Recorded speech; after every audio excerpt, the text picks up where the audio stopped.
ಶ್ರೀ ಗುರುಭ್ಯೋ ನಮಃ. ಆದಿತ್ಯಾದಿ ನವಗ್ರಹ ದೇವತೆಭ್ಯೋ ನನ್ನ ಯೂಟ್ಯೂಬ್ ವೀಕ್ಷಕ ವಾಹಿನಿಗೆ ನಮಸ್ಕಾರವನ್ನು ತಿಳಿಸುತ್ತಾ, ಇವತ್ತಿನ ವಾಸ್ತವ ಜ್ಯೋತಿಷ್ಯ ಕಾರ್ಯಕ್ರಮದಲ್ಲಿ ಒಂದು ಗೃಹ ನಿರ್ಮಾಣ ಮಾಡುವ ಪ್ರಶ್ನೆ ಏನಾದರೂ ಕೇಳಕ್ ಬಂದಾಗ ಸಂದರ್ಭದಲ್ಲಿ ಯಾವ ರೀತಿ ನೋಡಬೇಕಾಗುತ್ತೆ, ಆ ಗೋಚಾರ ಕುಂಡಲಿಯಲ್ಲಿ ಪ್ರಶ್ನೆ ಮುಖಾಂತರ ಹೇಗೆ ತಿಳಿಯಬೇಕಾಗುತ್ತೆ ಅನ್ನೋದು ಇವತ್ತಿನ ಒಂದು ವಿಡಿಯೋದಲ್ಲಿ ತಿಳಿಸ್ಕೊಡ್ತೀನಿ. ನೋಡಿ, ಯಾವುದೇ ಆಗಲಿ ಲಗ್ನದ ಗ್ರಹಗಳು ಲಗ್ನಸ್ಥಿತ ಲಗ್ನಾಧಿಪತಿ ಆಗಲಿ ಚತುರ್ಥ ಸ್ಥಾನಾಧಿಪತಿಗಳಾಗಲಿ ಕೇಂದ್ರ ತ್ರಿಕೋಣದಲ್ಲಿ ಇದ್ದಾರೆ ಅತ್ಯಂತ ಶುಭ ಫಲವನ್ನು ಕೊಡುತ್ತೆ.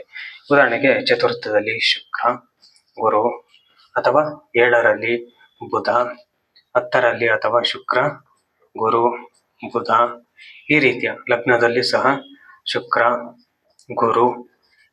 ಗುರು ಮತ್ತೆ ಬುಧ, ಈ ರೀತಿ ಏನಾದರೂ ಸಂದರ್ಭದಲ್ಲಿ ಪ್ರಶ್ನೆಯ ಮುಖಾಂತರ ಇದ್ದಂತ ಸಂದರ್ಭದಲ್ಲಿ ಅತ್ಯಂತ ಶುಭ ಫಲವನ್ನು ಕೊಡ್ತೇವೆ.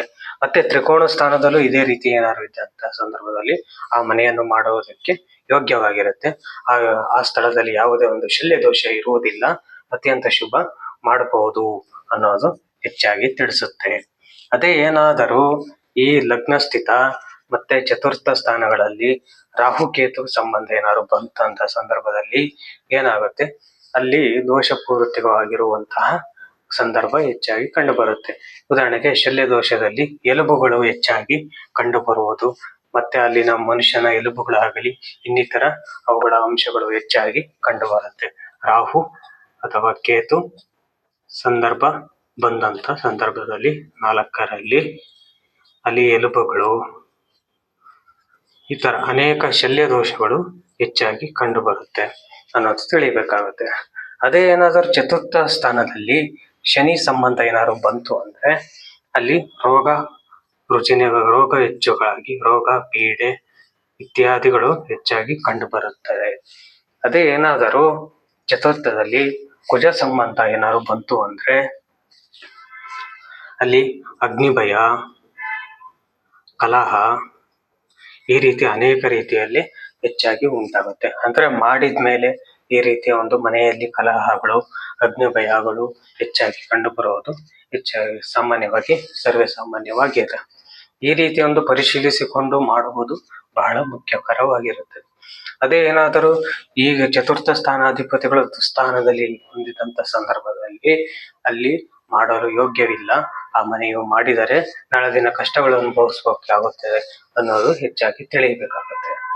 ಅದೇ ಏನಾದರೂ ಈ ಕೇಂದ್ರ ತ್ರಿಕೋಣ ಸ್ಥಾನದಲ್ಲಿದ್ದಂತಹ ಶುಭ ಗ್ರಹಗಳ ದೃಷ್ಟಿ ಶುಭ ಸಂಬಂಧ ಏನಾದ್ರು ಇತ್ತಂದ್ರೆ ಅತ್ಯಂತ ಶುಭವಾಗಿರುತ್ತೆ, ಮಾಡುವುದಕ್ಕೆ ಅತ್ಯಂತ ಯೋಗ್ಯವಾಗಿರುತ್ತೆ.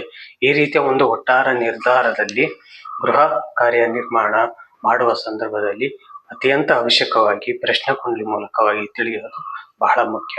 ಮನೆಯನ್ನು ಕಟ್ಟಿದ್ದ ಮೇಲೆ ನಾನಾ ರೀತಿಯ ಸಮಸ್ಯೆಗಳು ನಾಳೆ ದಿನ ಅನುಭವಿಸಬಾರದು.